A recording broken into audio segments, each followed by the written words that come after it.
without further ado, let's welcome Helen from Creative New Zealand for this development. Thank you, Helen. Thank you everybody. Kia ora tātou. I'm here today to give you a little bit of background to a project that we're working on at Creative New Zealand, an audience development pilot that's going to be based right here at Q Theatre. Some of you will have heard bits of this presentation before because you're actually part of the pilot and you know who you are and we'll be coming to you in a bit. But for those of you that aren't part of the pilot, this is probably one of our flagship projects this year, and one that we think has an enormous amount of value, not just for the Auckland market, but across New Zealand. And it's actually around collaborative audience development. And the idea is actually around not just market share in your own organisation or venues market, but it's about the concept of developing a shared market. And to give you a bit of background to how it came about, in 2011, Creative New Zealand actually undertook the largest ever survey into audiences in New Zealand. This was a detailed survey called Audience Atlas New Zealand. Some of you may have come across this already. The survey covers 39 art forms, and we surveyed 640 individual arts, culture and heritage venues throughout the country. So we asked a sample of the public, do you go to this venue or this gallery? Do you go to this festival? If you don't currently go, would you consider attending? And it measures lapsed as well as current and potential markets to provide real insight, detailed insight into the New Zealand audience base for the arts.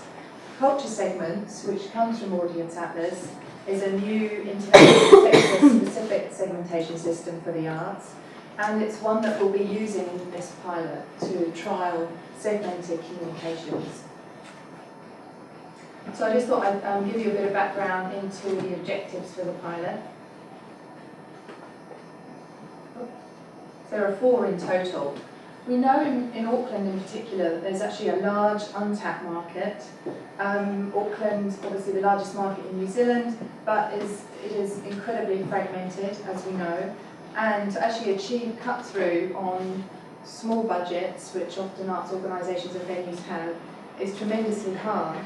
So what we're looking to do is develop this pilot which would actually demonstrate the value and use of audience insight that Creative New Zealand has commissioned and published.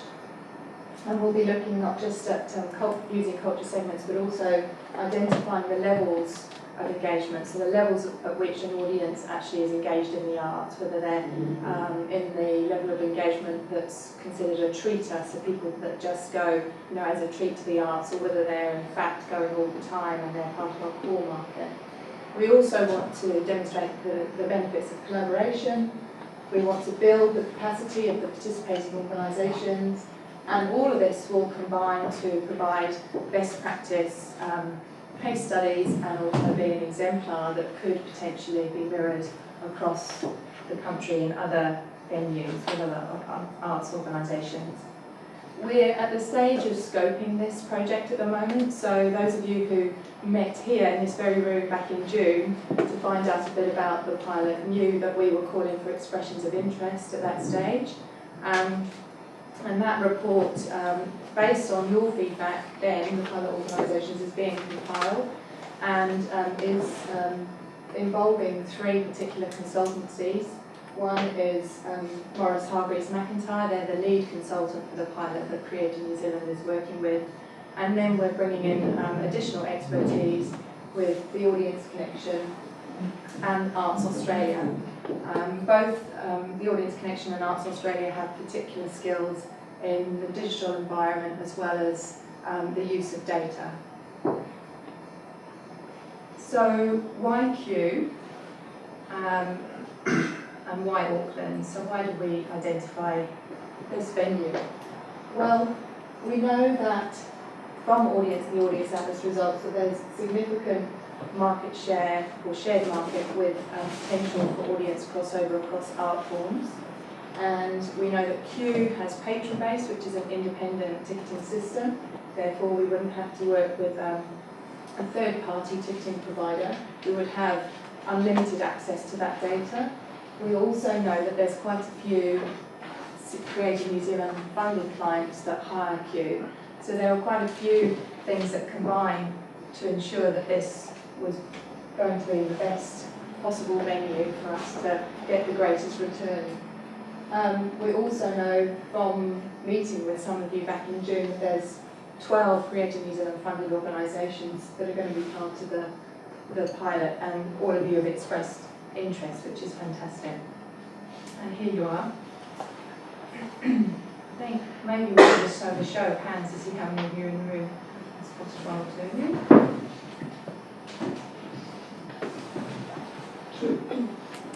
No New Zealand Trio, no Redley, New Zealand Trio, Indian Ink, and Okarika. Is that all? Silo. And Silo. Brilliant. Let's see you all here.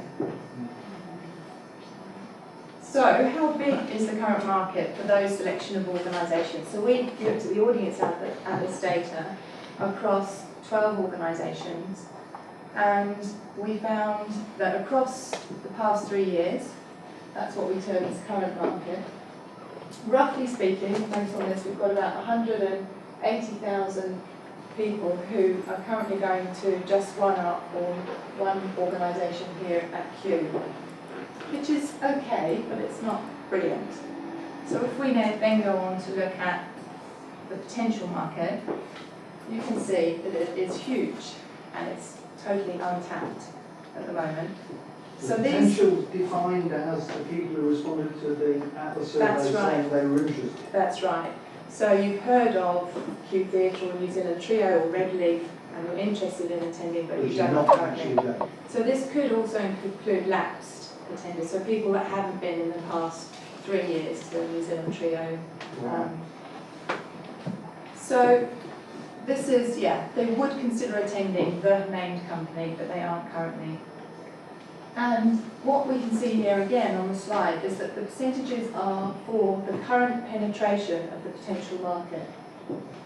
So you can see that 40% penetration is the 5+, so people are going to 5 or more of those organisations. That's the crossover market. And that's the absolute core of those usual suspects. So they go to everything, and we know them. We probably would identify them if we saw them in the foyer. But if you look at the other end of the scale, at the 26% of the potential market for just one organisation over the past 3 years, I'd say that's pretty poor currently, because obviously there's a long way for us to go in terms of growing that. So high awareness, but low penetration. And then if we look at the 7%, that's also a huge potential. So that's 7% currently that we've tapped into of people going to 2 of those organisations. But you can see that the potential is far greater than that, along with the big potential of 3 and 4. So the stats to us show that we do have the opportunity of, instead of pursuing old-fashioned market share, actually embrace as a consortium of companies to develop shared market. So what are the challenges facing these organisations, and why are we not currently penetrating this potential market? I think many of these you would recognise. So the message is, I think, independently we struggle for various reasons, whether it's to do with low budgets, inability to have your own comprehensive audience database, inability to profile and segment your data because you don't have necessarily the resource on staff, don't necessarily have access to a wider audience database or technology, and therefore, this all results in potentially low levels of collaboration. And this is something that we wanted to address through this pilot. So in imagining the bottom line of developing new audiences through this collaborative campaign, we were asking ourselves, how useful would it be if you could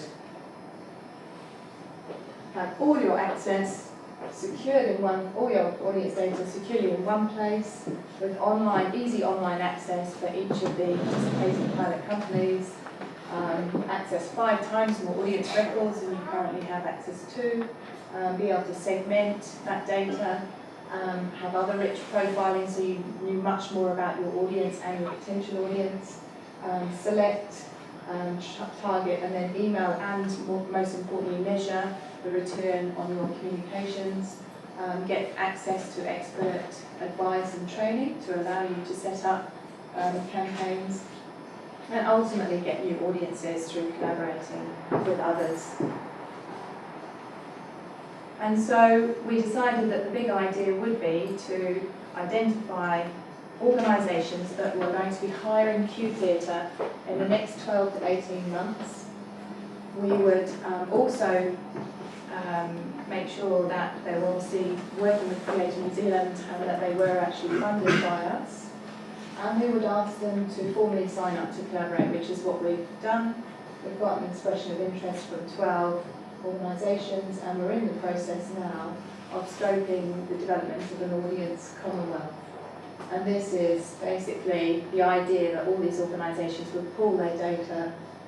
We would have to explore permissions, because obviously it's not just a case of mailing everyone on that list different information about organisations without getting their permission. We would potentially develop a brand for that list so that the public understood what they were buying. And then the individual companies would have access to the lists to be able to plan their campaigns and then report on those. So we would be looking to do split testing of those campaigns so that we know what works and what doesn't.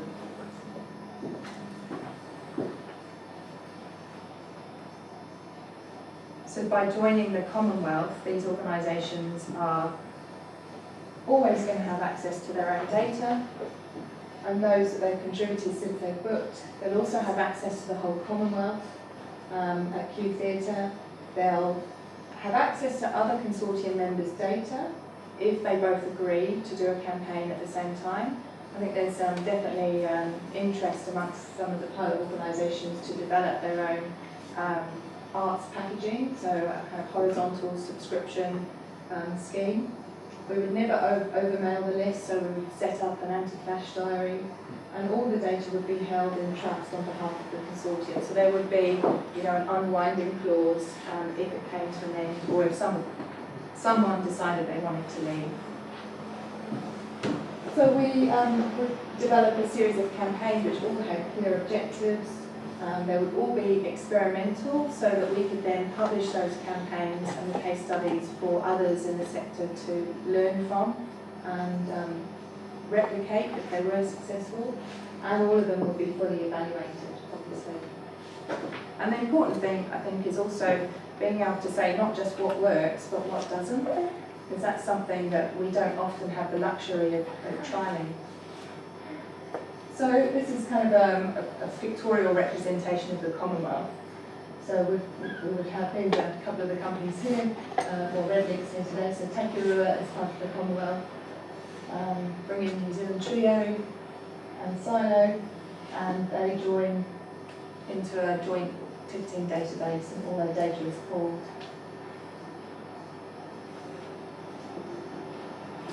And it means they can grow a shared market. I probably won't go into this in too much detail, but suffice to say we've had to look at the terms and conditions of Q Theatre, and these are the current ones in terms of who the information is shared with, and they need to be obviously relevant for anyone signing up to receive information from the consortium. Obviously, information needs to be identifiable, and also people need to know how their information is being used, whether it's for direct marketing or marketing research.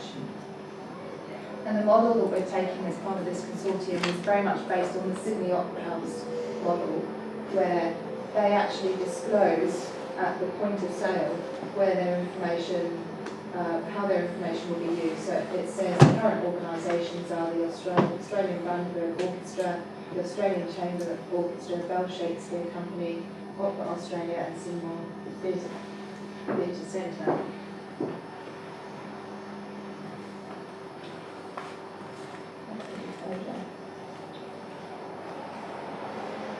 then they say how the information will be used. So how will we do this? Well, this is where PatronBase comes in. PatronBase will be the locally hosted database.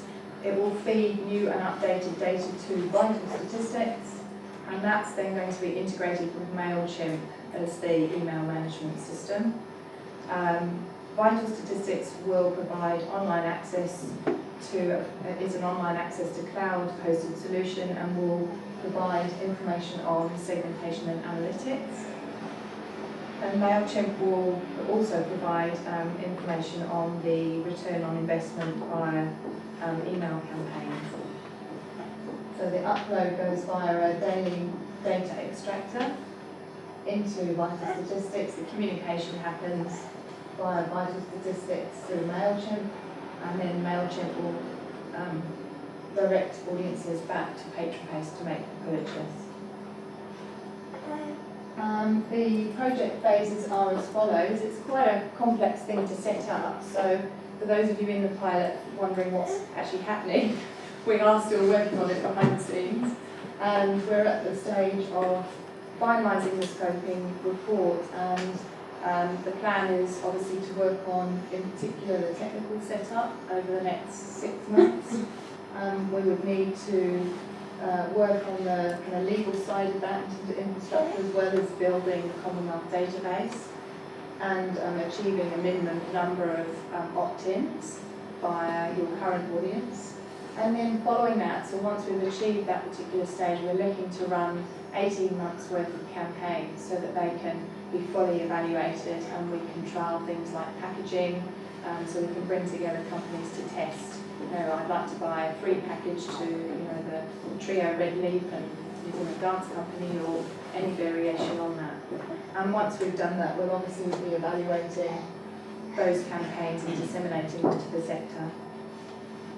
So I'll just finish by letting you know about a few resources that are available to you via Creating New Zealand's website, and I've also got some hard copies for anyone who wants to pick up one today. I don't have 20 of them, but for those of you that are keen, they're just on the front table here.